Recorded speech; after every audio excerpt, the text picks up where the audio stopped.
मित्रों, भैया इसका वॉल्यूम थोड़ा सा बढ़ा देना, मेरा वॉल्यूम कम है।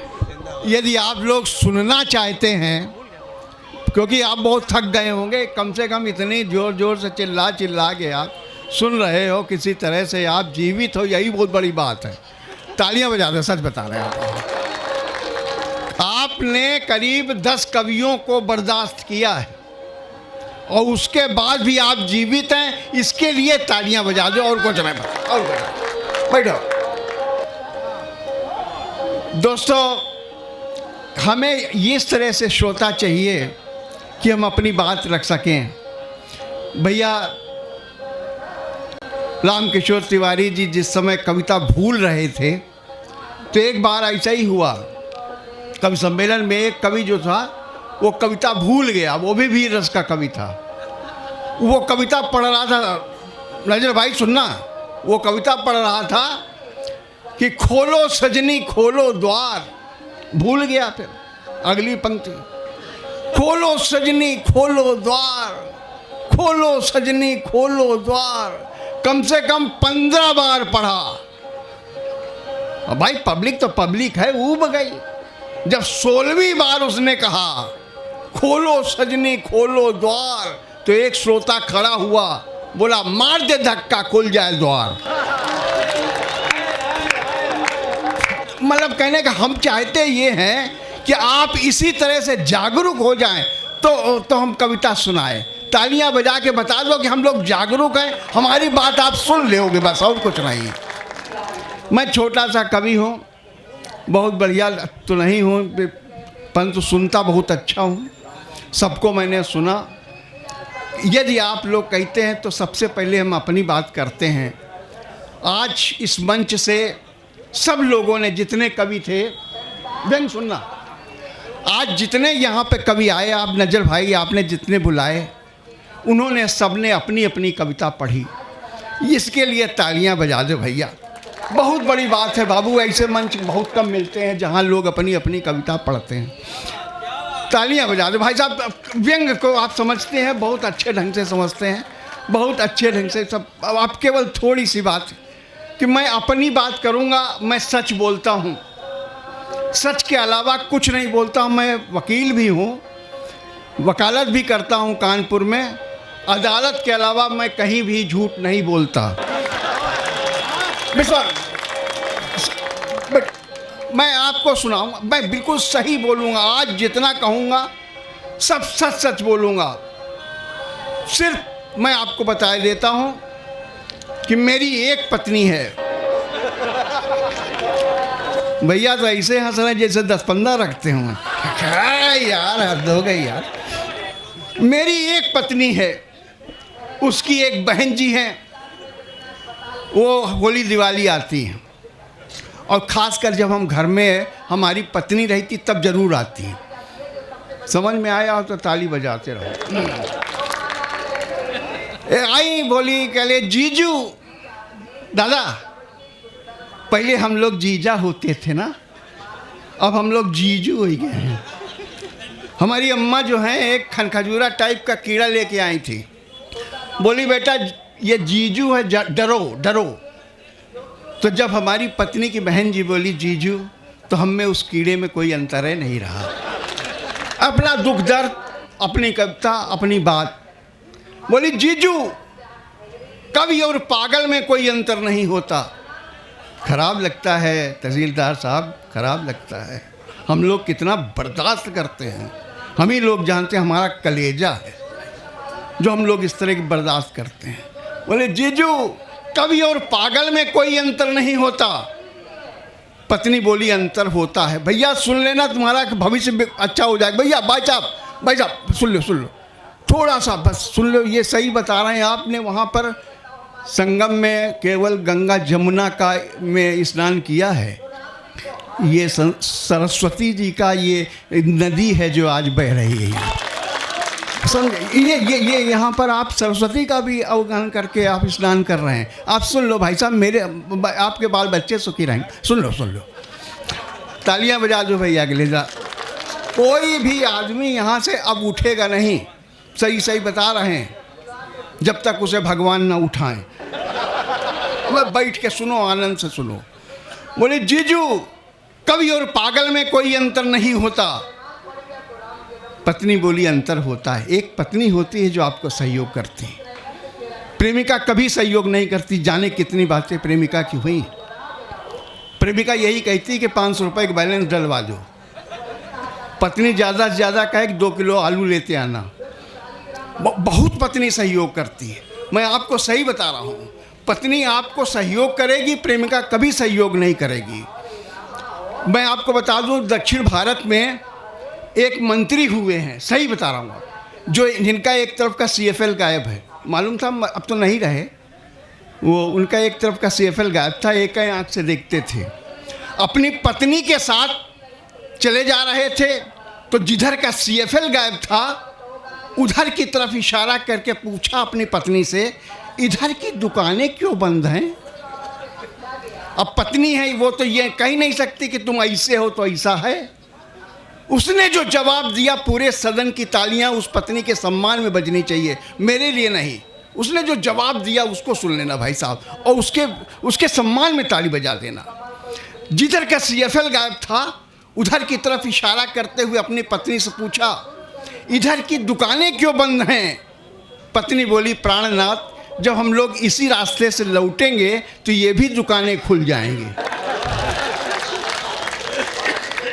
तालियां कमज़ोर हो गई भाई साहब, हो गई नहीं हो गई, पीछे और हो गई हैं। तो पत्नी के बहन जी बोली, जीजू, कवि और पागल में कोई अंतर नहीं होता। मेरी पत्नी ने जो जवाब दिया, थोड़ी सी तालियां उसके लिए भी। यदि आपको लगे, और मैं समझ लूँगा कि आप लोग सुन रहे हैं, अब घर जाने की जल्दी नहीं है, तब तो मैं आगे बढ़ूंगा, नहीं तो नमस्कार भी कर लूँगा। भाई साहब सही बता रहा हूँ। यदि आप लोग नहीं सुनना चाहते हैं तो हमें सुनाने की भी कोई बात नहीं होती। पत्नी की बहन जी बोली, जीजू, कवि और पागल में कोई अंतर नहीं होता। पत्नी बोली, अंतर होता है। सुनना भाई साहब, उसका जवाब सुनना। कवि की बहन जी बोली, कवि और पागल में कोई अंतर नहीं होता। पत्नी बोली, अंतर होता है। पागल ठीक हो सकता है। जो समझे आया तो उधर पीछे वालों को थोड़ा सा हम लगे कि आप भी समझ गए, जोरदार ताली बजा दो। हमें लगे और कब, हम तो भ्रम में जीते ही हैं।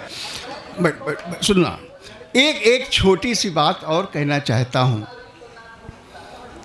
बात तो बहुत वैसी है, परंतु बड़े प्रबुद्ध लोग बैठे हुए हैं।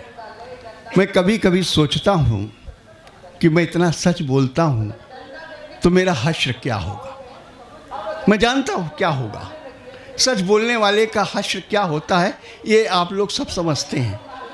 कभी कभी ये भी सोचता हूँ कि ये व्यक्ति बहुत पवित्र है।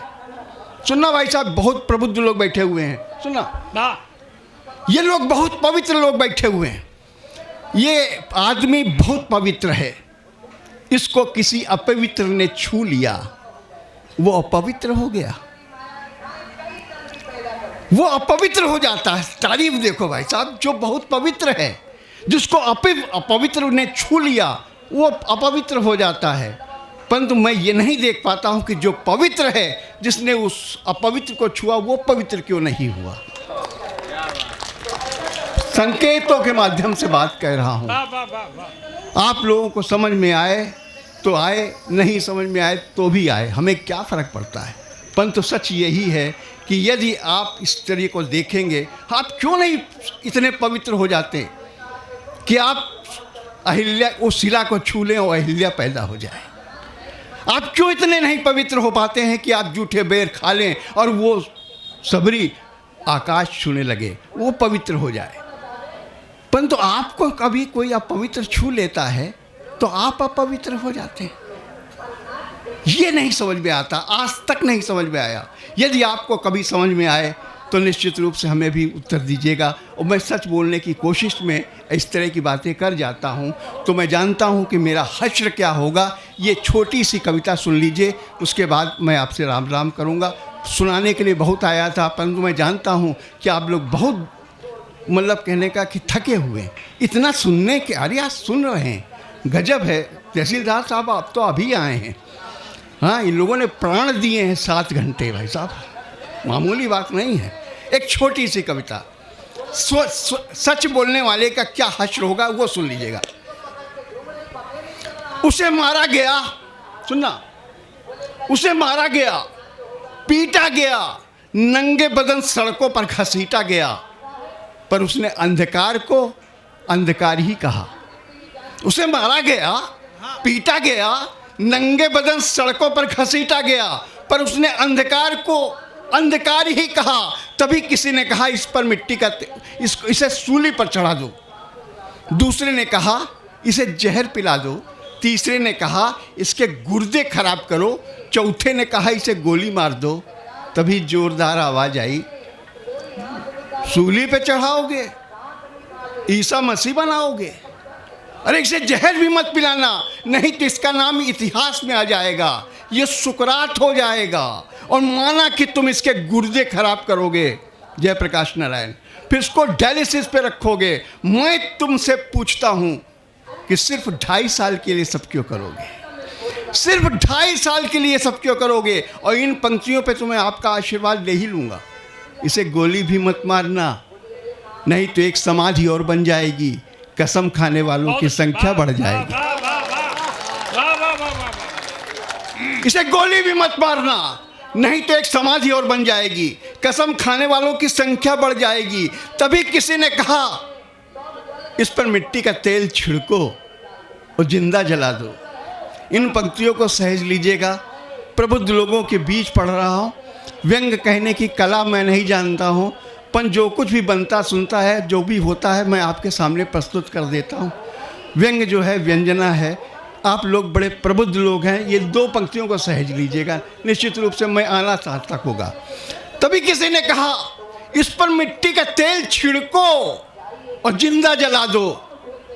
दूसरे ने कहा ये सब करना बेकार है, क्योंकि इस तरह से तो हमारी देश की बहुओं को जलने का अधिकार है। क्योंकि इस तरह से तो हमारी देश की बहुओं को जलने का अधिकार है। और फिर ये सच बोलता है। सुनना भाई साहब, महासंघ के लोगों, मैं यदि सच बोल करके यहाँ से जा रहा हूँ, यदि मैं सच कह रहा हूँ, तो आप महसूस करिएगा कि ये बात सच है कि नहीं। ये सच बोलता है, ये सच ओढ़ता है, सच बिछाता है, सच चलाता है। तभी किसी ने कहा सच बोलता है, सच ओढ़ता है, सच बिछाता है, इसे खुला छोड़ दो, अपने आप समझ जाएगा ये हिंदुस्तान है प्यारे, ये भूखों मर जाएगा, ये भूखों मर जाएगा, ये भूखों मर जाएगा।